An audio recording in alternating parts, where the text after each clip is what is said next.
नमस्कार, मैं हूं हंसा वैष्णव और आप देख रहे हैं एलएनवी टीवी न्यूज।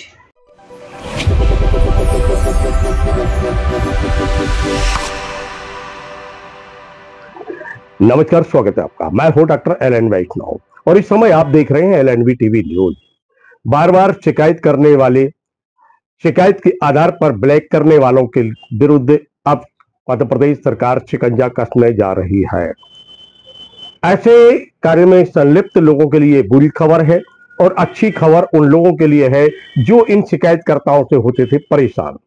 यह आंसर चुना आपने। मध्य प्रदेश सरकार अब ऐसे लोगों के विरुद्ध शिकंजा कसने जा रही है जो बार बार शिकायतें करते हैं, शिकायतों के समाधान होने के बाद भी शिकायत को वापस नहीं लेते हैं, ब्लैकमेल करते हैं और कभी अपने नाम पर, कभी पुत्र के नाम पर, कभी भाई के नाम पर, कभी रिश्तेदारों के नाम पर, कभी पत्नी के नाम पर शिकायतें करते हैं और करते हैं अधिकारी और कर्मचारियों को परेशान।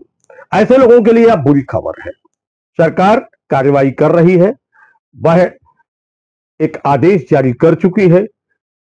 कलेक्टर जो है, मध्य प्रदेश के सभी कलेक्टरों को एक आदेश जारी किया गया है। संबंधित विभाग के अधिकारियों से एक सूची तैयार कराई जा रही है और सूची के तैयार होने के बाद सरकार अब इनके विरुद्ध एक कड़ी कार्रवाई करने का मन बना चुकी है। किस प्रकार कार्रवाई होगी, किस प्रकार जानकारी मांगी गई है, इसके संबंध में हमने दमोह के कलेक्टर सुधीर कुमार कोचर से किया संवाद। सूचना प्राप्त हुई है कि जो आदतन शिकायत करता है, चाहे वो सीएम हेल्पलाइन के हो और चाहे अन्य, इनके विरुद्ध भी एक कोई कार्रवाई करने के लिए कोई योजना तैयार हुई। राज्य सरकार से इस तरह के निर्देश आए हैं कि जो लोग आदतन शिकायत करते हैं, उन शिकायतकर्ताओं की शिकायत और उनके बारे में पूरी जानकारी जो है राज्य सरकार को भेजी जाए। एक प्रारूप दिया गया है जिस प्रारूप में हमको जानकारी भेजनी है, तो हम उस प्रारूप में, हमारा लक्ष्य है कि हम 10 अक्टूबर या उससे पहले तक ये पूरी जानकारी विभागवार अलग अलग तैयार करके हम भिजवा देंगे। अब इसके आगे की क्या कार्रवाई होगी वो राज्य स्तर से निर्धारित होगा, लेकिन अभी फिलहाल हमसे ये जानकारी मांगी गई जो कि हम प्रोवाइड करा देंगे। तो इसमें कुछ काम भी प्रभावित होता होगा जो बार बार बिल्कुल, इससे कई सारे नुकसान होते हैं, जिसमें जो महत्वपूर्ण नुकसान ये होता है कि यदि कोई व्यक्ति बार बार शिकायत करता है और यदि सीएम हेल्पलाइन या बाकी शिकायतों का समाधान के ऊपर भी सरकार की प्राथमिकता होती है, तो ऐसी स्थितियों में हमारे अधिकारी कर्मचारियों को ब्लैकमेल करने की संभावनाएं बहुत बढ़ जाती हैं। साथ में केवल शिकायत करने के लिए बिना किसी आधार के शिकायत लगा देने के कारण भी हमारा बहुत श्रम शक्ति इन सब कामों में व्यय होता है, तो इससे भी इस पर भी अंकुश लगाने की बहुत आवश्यकता है।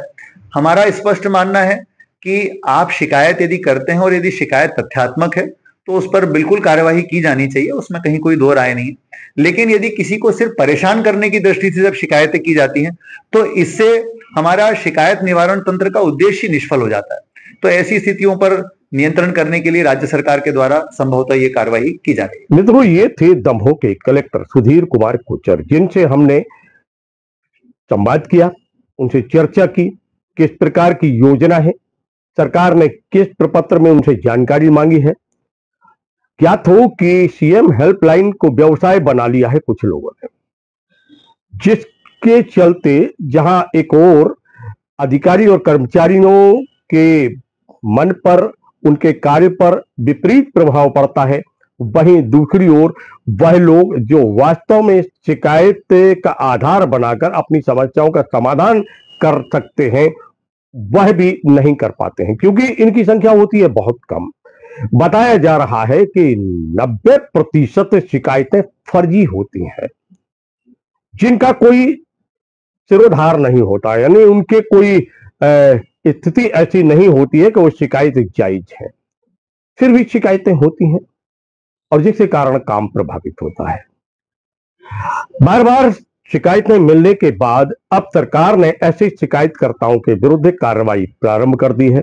बुरी खबर उन लोगों के लिए है जो आतंक शिकायत करता है, जो शिकायत के आधार पर ब्लैकमेल करते थे, और अच्छी खबर अब उन लोगों के लिए है जो वास्तव में पीड़ित हैं, दुखी हैं और जिनकी शिकायत सही है।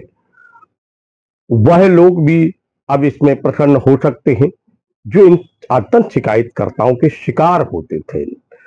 यानी अब सरकार का यह कदम जो है वह स्वागत योग्य बताया जा रहा है।